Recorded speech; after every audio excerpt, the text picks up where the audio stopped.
ഒരുപാട് സ്നേഹത്തോടെ മിനീസ് കിച്ചണിലേക്ക് ഹാർദവമായ സ്വാഗതം. ഇന്ന് നമ്മൾ വളരെ സിമ്പിളായി ഉണ്ടാക്കാൻ പറ്റുന്ന ഗോതമ്പ് ദോശയാണ് ഉണ്ടാക്കുന്നത്. സാധാരണ എല്ലാവരും ഗോതമ്പ് മാവിലാണ് ദോശ ഉണ്ടാക്കാറ്. നല്ല മുഴു ഗോതമ്പ് കൊണ്ട് കുതിർക്കാതെ പുളിപ്പിക്കാതെ എങ്ങനെ രുചികരമായ ദോശ ഉണ്ടാക്കാമെന്നാണ് നമ്മൾ കാണിച്ചു തരുന്നത്. 10 മിനിറ്റ് കൊണ്ട് നല്ല ഹെൽത്തി ബ്രേക്ക്ഫാസ്റ്റ് റെഡിയാക്കാം. കൂടാതെ കോംബോവായി ഒരു സ്പെഷ്യൽ ചട്നിയും തയ്യാറാക്കാം. വീഡിയോയിലേക്ക് പോകുന്നതിന് മുമ്പ് നിങ്ങൾ ആദ്യമായാണ് നമ്മുടെ ചാനൽ കാണുന്നതെങ്കിൽ ഒന്ന് സബ്സ്ക്രൈബ് ചെയ്ത് താഴെ കാണുന്ന ബെൽ ബട്ടൺ കൂടി ഇനേബിൾ ചെയ്യണേ. എന്നാലേ നമ്മളിടുന്ന വീഡിയോസിൻ്റെ തുടർ നോട്ടിഫിക്കേഷൻ നിങ്ങൾക്കുടനെ ലഭിക്കുകയുള്ളൂ. നമുക്ക് ഗോതമ്പ് ദോശ ഉണ്ടാക്കുന്നതിന് മുമ്പ് ഒരു ചട്നി തയ്യാറാക്കാം. ഇതിന് ഗ്യാസ് കത്തിച്ച് ഒരു പാൻ വയ്ക്കുക. പാൻ ചൂടായി വരുമ്പോൾ 2 സ്പൂൺ എണ്ണ ഒഴിക്കുക. എണ്ണയിലേക്ക് 6 കപ്പൽമുളക്, 3 വെളുത്തുള്ളി എന്നിവ ചേർത്ത് വഴറ്റുക. ഒരു ചെറിയ സവാള അരിഞ്ഞത് കൂടി ചേർത്ത് വഴറ്റുക. ഇനി ഇതിലേക്ക് 2 തക്കാളി അരിഞ്ഞത് ചേർക്കുക. തക്കാളി ഒന്ന് സോഫ്റ്റായി വരുമ്പോൾ ചട്നിക്ക് ആവശ്യമായ 3/4 സ്പൂൺ കല്ലുപ്പ് കൂടി ചേർത്ത് കൊടുക്കുക. ഒരു പിടി പുതിന ചേർത്ത് വഴറ്റുക. വഴറ്റിയ മസാല കുറച്ചു നേരം തണുക്കുവാൻ വയ്ക്കുക. തണുത്തതിന് ശേഷം മിക്സിയിൽ തരുതരിപ്പായി അരയ്ക്കുക. സൂപ്പർ ടേസ്റ്റി സ്പെഷ്യൽ പുതിന ചട്നി തയ്യാർ. പുതിന ചട്നി ഒരു പ്രാവശ്യമെങ്കിലും ഇങ്ങനെ ഉണ്ടാക്കി നോക്കണേ. ഇഡ്ഡലി, ദോശ എന്നിവയ്ക്ക് സൂപ്പർ കോംബോ ആണ് ഈ ചട്നി. നമ്മുടെ ചട്നി റെഡി ആയിട്ടുണ്ട്. ഇനി നമ്മൾക്ക് ഗോതമ്പ് ദോശ തയ്യാറാക്കാം. ഒരു പാത്രത്തിൽ 1 കപ്പ് ഗോതമ്പ് മുഴുവനോടെയുള്ളത് എടുത്ത് 2-3 പ്രാവശ്യം നല്ലപോലെ കഴുകിയെടുക്കുക.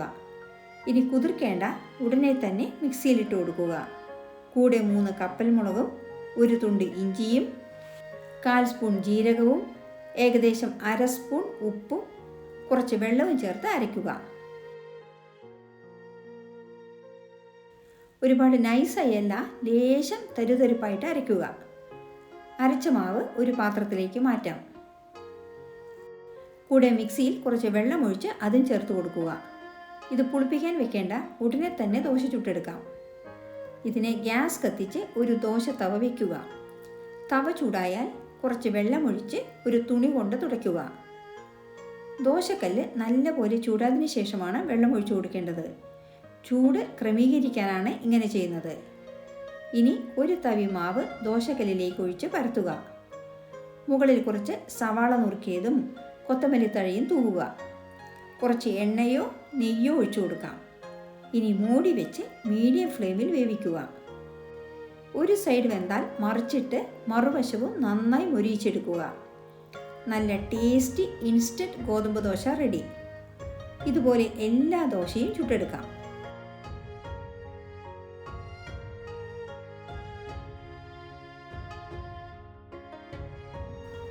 ഇനി പരത്തിയ ദോശയിൽ നമ്മൾ നേരത്തെ തയ്യാറാക്കിയ സ്പെഷ്യൽ പുതിന ചട്നി കൂടി തേച്ച് കൊടുക്കുക.